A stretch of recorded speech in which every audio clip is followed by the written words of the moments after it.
आकाशवाणी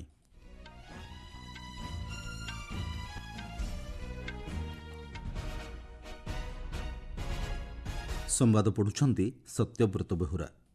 बिहार आज 13,400 कोटी अधिक टंकार विभिन्न प्रकल्पर शिलान्यास और उद्घाटन करेंगे प्रधानमंत्री। पहलगाम आतंकवादी आक्रमण पर अनेक गुड़िए कठोर पदक्षेप ग्रहण करिछि भारत। विश्व आर्थिक बजार में देखा मांदावस्था और अस्थिरता सत्वे भारतर अर्थनीति उत्तम स्थिति में रही आरबीआई गवर्नर। आसंता कालिठारु दिल्लीर इंदिरा गांधी इंडोर स्टाडियम में आरंभ होब द्वितीय एसीय योगासन प्रतियोगिता एवं आईपीएल गतकालीर मैच रे सनराइजर्स हैदराबाद को 7 विकेट रे परास्त करिछि मुंबई इंडियंस। प्रधानमंत्री नरेंद्र मोदी आज बिहार गस्त करी मधुबनीଠାରେ जातीय पंचायती राज दिवस कार्यक्रम में सामिल हेबे। ଏହି ଅବସରରେ ପ୍ରଧାନମନ୍ତ୍ରୀ 13,400 କୋଟିରୁ ଊର୍ଦ୍ଧ୍ୱ ଟଙ୍କାର ବିଭିନ୍ନ ପ୍ରକଳ୍ପର ଶିଳାନ୍ୟାସ ଓ ଉଦ୍ଘାଟନ କରିବାର କାର୍ଯ୍ୟସୂଚୀ ରହିଛି। ଏହି ପ୍ରକଳ୍ପଗୁଡ଼ିକ ରେଳବାଇ ଏବଂ ଶକ୍ତି କ୍ଷେତ୍ର ସହ ଜଡ଼ିତ। ଆମ ସମ୍ବାଦଦାତା ଜଣାଇଛନ୍ତି, ବିହାର ଗସ୍ତ କାଳରେ ପ୍ରଧାନମନ୍ତ୍ରୀ 4ଟି ଟ୍ରେନ୍, 3ଟି ରେଳ ଲାଇନ୍ ଏବଂ 2ଟି ରେଳ ଓଭରବ୍ରିଜ୍ର ମଧୁବନୀଠାରେ ଭିଡ଼ିଓ କନ୍ଫରେନ୍ସିଂ ଜରିଆରେ ଉଦ୍ଘାଟନ କରିବେ। ପ୍ରଧାନମନ୍ତ୍ରୀ ଜୟନଗରରୁ ପାଟନା ମଧ୍ୟରେ ନମୋ ଭାରତ ଦ୍ରୁତ ରେଳ ଏବଂ ମୁମ୍ବାଇର ସହରସାରୁ ଲୋକମାନ୍ୟ ତିଳକ ଟର୍ମିନସ୍ ମଧ୍ୟରେ ଅମୃତ ଭାରତ ଏକ୍ସପ୍ରେସକୁ ପତାକା ଦେଖାଇ ଶୁଭାରମ୍ଭ କରିବେ। ଏହା ଦେଶର ଦ୍ୱିତୀୟ ନମୋ ଭାରତ ଟ୍ରେନ୍ ହୋଇଥିବା ବେଳେ ଅମୃତ ଭାରତ ପ୍ରଚଳନର ତୃତୀୟ ଟ୍ରେନ୍ ହେବ ବୋଲି ରେଳ ମନ୍ତ୍ରଣାଳୟର କାର୍ଯ୍ୟନିର୍ବାହୀ ନିର୍ଦ୍ଦେଶକ ଦିଲ୍ଲୀପ କୁମାର କହିଛନ୍ତି। ଏହି ଟ୍ରେନ୍ରେ ସମ୍ପୂର୍ଣ୍ଣ ଭାବେ ବାତାନୁକୂଳିତ ବ୍ୟବସ୍ଥା ସହ ଉନ୍ନତ ଯାତ୍ରୀ ସୁବିଧା ଓ ସୁରକ୍ଷା ବ୍ୟବସ୍ଥା ରହିଛି। वंदे भारत एक्सप्रेस, नमो भारत रैपिड रेल और अमृत भारत एक्सप्रेस को भारतीय रेलवे व्यवस्था की आधुनिक त्रिवेणी कहा गया है। यानी कि ये तीनों ऐसी ट्रेनें हैं जिसमें हम लोग विकसित भारत एक्ट 2047 की झलक पाते हैं। हमने बिहार से 2 नई ट्रेनों के परिचालन का फैसला लिया है, जिसमें एक नमो भारत रैपिड रेल है जिसका परिचालन जयनगर से पटना के बीच किया जाएगा। यह ट्रेन जयनगर से स्टार्ट होकर करके मधुबनी, सकरी, दरभंगा, समस्तीपुर, बरौनी और मोकामा के रास्ते पटना तक जाएगी।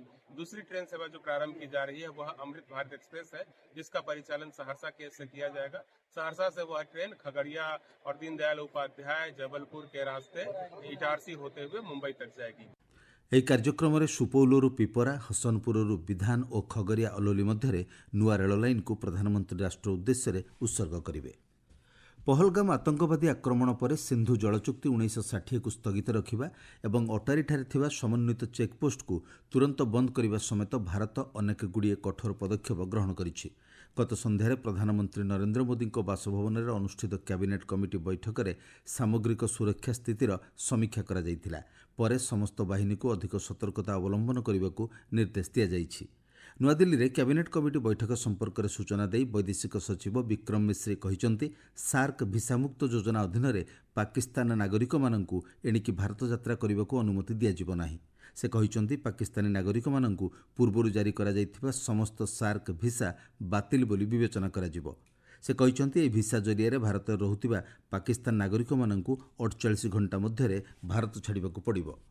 ନୂଆଦିଲ୍ଲୀସ୍ଥିତ ପାକିସ୍ତାନ ଉଚ୍ଚାୟୁକ୍ତରେ କାର୍ଯ୍ୟରତ ପ୍ରତିରକ୍ଷା, ସାମରିକ, ନୌସେନା ଏବଂ ବାୟୁସେନା ପରାମର୍ଶଦାତାଙ୍କୁ ପର୍ସୋନା ନନ୍ ଗ୍ରାଟା ଘୋଷଣା କରାଯାଇଛି। ସେମାନଙ୍କୁ 1 ସପ୍ତାହ ମଧ୍ୟରେ ଭାରତ ଛାଡ଼ିବାକୁ ପଡ଼ିବ। ଅନ୍ୟପକ୍ଷରେ ଇସଲାମାବାଦରେ ଥିବା ଭାରତୀୟ ଉଚ୍ଚାୟୁକ୍ତରୁ ସମସ୍ତ ପରାମର୍ଶଦାତାଙ୍କୁ ପ୍ରତ୍ୟାହାର କରାଯିବା ସହ ଏହି ପଦବୀଗୁଡ଼ିକ ରଦ୍ଦ କରାଯାଇଥିବା ଶ୍ରୀ ମିଶ୍ରି କହିଛନ୍ତି। ଉଭୟ ଉଚ୍ଚାୟୁକ୍ତରୁ 5 ଜଣ ସହଯୋଗୀ କର୍ମଚାରୀଙ୍କୁ ମଧ୍ୟ ପ୍ରତ୍ୟାହାର କରାଯିବ ବୋଲି ସେ କହିଛନ୍ତି। ବୈଦେଶିକ ସଚିବ ଶ୍ରୀ ମିଶ୍ରି କହିଛନ୍ତି, ଉଚ୍ଚାୟୁକ୍ତରେ କାର୍ଯ୍ୟ କରୁଥିବା କର୍ମଚାରୀଙ୍କ ସଂଖ୍ୟା ଆସନ୍ତା ମାସ 1ରୁ 55ରୁ 30କୁ ହ୍ରାସ କରାଯିବ। ଗତକାଲିର ବୈଠକରେ ପ୍ରଧାନମନ୍ତ୍ରୀ ମୋଦିଙ୍କୁ ପହଲଗାମରେ ହୋଇଥିବା ଆତଙ୍କବାଦୀ ଆକ୍ରମଣ ବିଷୟରେ ବିସ୍ତୃତ ସୂଚନା ପ୍ରଦାନ କରାଯାଇଥିଲା। ଏଥିରେ ସୀମାପାର ଆତଙ୍କବାଦୀ କାର୍ଯ୍ୟକଳାପ ସମ୍ପର୍କରେ ଆଲୋଚନା ହୋଇଥିଲା। ଜମ୍ମୁ କାଶ୍ମୀରରେ ସଫଳ ଭାବେ ନିର୍ବାଚନ ଆୟୋଜନ ଏବଂ ଅର୍ଥନୈତିକ ବିକାଶ ଓ ଅଭିବୃଦ୍ଧି ଯୋଗୁଁ ଏହି ଆକ୍ରମଣ ହୋଇଥିବା ସୂଚନା ମିଳିଛି। କ୍ୟାବିନେଟ୍ କମିଟି ଏହି ଆକ୍ରମଣକୁ ଦୃଢ଼ ଭାବେ ନିନ୍ଦା କରିଥିବା ବେଳେ ମୃତକଙ୍କ ପରିବାର ପ୍ରତି ଗଭୀର ସମବେଦନା ଜ୍ଞାପନ କରିଛି। ଏହି ଆତଙ୍କବାଦୀ ଆକ୍ରମଣକୁ ବିଶ୍ୱର ଅନେକ ଦେଶ ଓ ନେତୃବୃନ୍ଦ ନିନ୍ଦା କରିବା ସହ ଭାରତକୁ ଦୃଢ଼ ସମର୍ଥନ କରିଛନ୍ତି। ଆତଙ୍କବାଦ ପ୍ରତି ଶୂନ୍ୟ ସହନଶୀଳତା ପ୍ରଦର୍ଶନ କରୁଥିବା ଦେଶଗୁଡ଼ିକର ଭାବନାକୁ କ୍ୟାବିନେଟ୍ କମିଟି ପ୍ରଶଂସା କରିଛି। ପହଲଗାମ ଆତଙ୍କବାଦୀ ଆକ୍ରମଣ ଘଟଣାରେ ସରକାର ଆଜି ନୂଆଦିଲ୍ଲୀରେ ସର୍ବଦଳୀୟ ବୈଠକ ଡାକିଛନ୍ତି। ସନ୍ଧ୍ୟା 6ଟାରେ ସଂସଦ ଭବନ ପରିସରରେ ଏହି ବୈଠକ ବସିବ ବୋଲି ସୂଚନା ମିଳିଛି। जम्मू काश्मीर पहलगाम में होइथिबा आतंकवादी आक्रमण में 26 जनक मृत्यु घटना को जातिसंघ महासचिव आंटोनियो गुटेरस तीव्र निंदा करिसेंति। कौनसी परिस्थिति रे साधारण नागरिकों उपर आक्रमण ग्रहणीय नुहे बोली से कहिसेंति। जातिसंघ महासचिव मुखपात्र स्टीफेन दुजारिक कहिसेंति श्री गुटेरस शोकसंतप्त परिवारवर्गों को समवेदना जणाइसेंति। जम्मू काश्मीर पहलगाम में आतंकवादी आक्रमण पर पर्यटन मंत्रालय समस्त पर्यटन सेवा प्रदानकारी पर्यटक मानक सहायता जोगाई देवाक अनुरोध करिछि। मंत्रालय समस्त travel agent, tour operator, online travel aggregator, पर्यटन परिवहन संस्था, होटेल व्यवसायी एवं अन्य समस्त आवास यूनिट को बातिल देय छाड़ करने को परामर्श देइछि।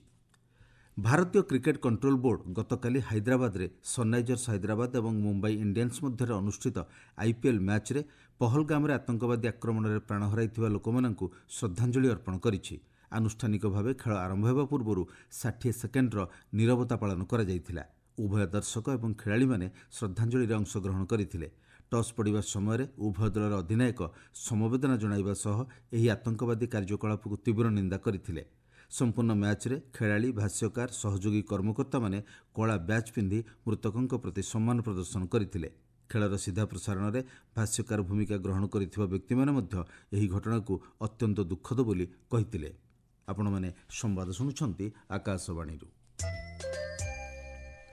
Reserve bank governor Sanjay Malhotra कहिसेंति विश्व आर्थिक बजार में देखा देइथिबा मांदावस्था और अस्थिरता सत्वे भारतीय अर्थनीति उत्तम स्थिति में रहिछि। से कहिसेंति भारतीय अर्थनीति घरोई चाहिदा द्वारा परिचालित हेउथिबारु देशर अर्थनीति सठिक भावे परिचालित हेउछि।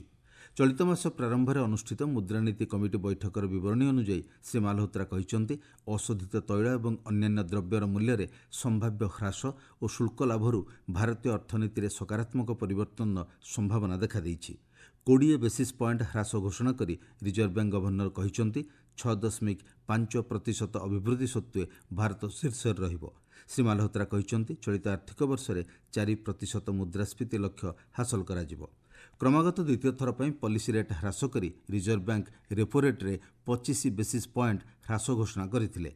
2025-26 पर मुद्रास्फीति 4% और जीडीपी अभिवृद्धि 6.5% रहिबो बोली कमिटी आकलन करथिला। आसंताकाली दिल्लीर इंदिरा गांधी इंडोर स्टेडियम रे द्वितीय एसीय योगासन प्रतियोगिता आरंभ होब। योगासन भारत पक्षरु एही 3 दिनिया कार्यक्रम चलित मास 27 तारिख पर्यंत चलिबो। एथिरे 21 एसीय देशर 170 रु अधिक क्रीड़ाविद समेत अनेक वैषयिक अधिकारी, टीम परिचालक और प्रशिक्षक अंशग्रहण करिवे। योगासन को एक प्रतियोगितामूलक विश्व क्रीड़ा भाव प्रोत्साहित करने सरकार प्रयासर अंश विशेष भाव में यह कार्यक्रम आयोजन करा जाउछि। विश्व योगासनर महासचिव डॉक्टर जयदीप आर्य कहिसेंति प्रधानमंत्री नरेंद्र मोदी अंतर्जातीय मंच में योग प्रतिष्ठा करथिले एवं एबे एहाकू क्रीडार मान्यता मिलिछि। एशियन चैंपियनशिप इस बार भारत के लिए एक ऐतिहासिक कदम हो रहा है। माननीय प्रधानमंत्री जी श्री नरेंद्र मोदी जी ने विश्व पटल पर योग को स्थापित करने के लिए जो पहल की थी 2014 में, उसका रिजल्ट हमने देखा। 2015 से लगातार आज अंतर्राष्ट्रीय योग दिवस मनाया जा रहा है और पिछले 2 वर्ष पहले माननीय प्रधानमंत्री जी के एक संकेत से योगासन को खेल के रूप में मान्यता भारत की स्पोर्ट्स मिनिस्ट्री ने दी और उसका प्रभाव देखिए। आज 21 कंट्रीज, एशिया की 21 कंट्रीज यहाँ एक साथ इकट्ठी हो रही हैं, उनकी चैंपियनशिप हो रही है। टीकाकरण जीवन रक्षाकारी शक्ति को प्रोत्साहित करने उद्देश्य आज सारा विश्व में विश्व टीकाकरण सप्ताह 2025 आरंभ होउछि। विश्व स्वास्थ्य संगठन द्वारा यह कार्यक्रम चलित मास 30 तारिख पर्यंत चलिबो। प्रत्येक वर्ष एप्रिल शेष सप्ताह में विश्व टीकाकरण सप्ताह पालन करा जायथाय। चलित वर्ष यार विषयवस्तु रही समस्तंक पई टीकाकरण मानवीय भाव में संभव। बयस किंबा स्थान निर्विशेष समस्ते जेभଳି जीवन रक्षाकारी टीका पाइपर ताहा सुनिश्चित करने हेउछि एही टीकाकरण सप्ताह पालनर उद्देश्य। चलित आईपीएल क्रिकेट सीरीजर गतकाली अनुष्ठित मैच रे मुंबई इंडियंस 7 विकेट रे सनराइजर्स हैदराबाद को परास्त करिछि। हैदराबाद रे अनुष्ठित मैच रे मुंबई इंडियंस 15 ओवर 4 बॉल रे 3 विकेट विनिमय 146 रन स्कोर करथिला। प्रथम बैटिंग करी सनराइजर्स हैदराबाद निर्धारित 20 ओवर रे 8 विकेट विनिमय 143 रन करथिला। आज संध्या 7:30 रे एम चिन्नास्वामी स्टेडियम रे रॉयल चैलेंजर्स बेंगालुरु और राजस्थान रॉयल्स मध्य मैच अनुष्ठित हेबो। मुख्य संवाद पुणी थे। बिहार में आज 13,400 कोटी अधिक टंकार विभिन्न प्रकल्पर शिलान्यास और उद्घाटन करेंगे प्रधानमंत्री। पहलगाम आतंकवादी आक्रमण पर अनेक गुड़िए कठोर पदक्षेप ग्रहण करिछि भारत। विश्व आर्थिक बजार देखा देइथिबा मंदावस्था एवं अस्थिरता सत्वे भारतर अर्थनीति उत्तम स्थिति रही आरबीआई गवर्नर। आसंताकालिठारु दिल्लीर इंदिरा गांधी इंडोर स्टाडियम आरंभ हेब द्वितीय एसीय योगासन प्रतियोगिता एवं आईपीएल गतकालीर मैच रे सनराइजर्स हैदराबाद को 7 विकेट परास्त करिछि मुंबई इंडियंस। संवाद शेष होला।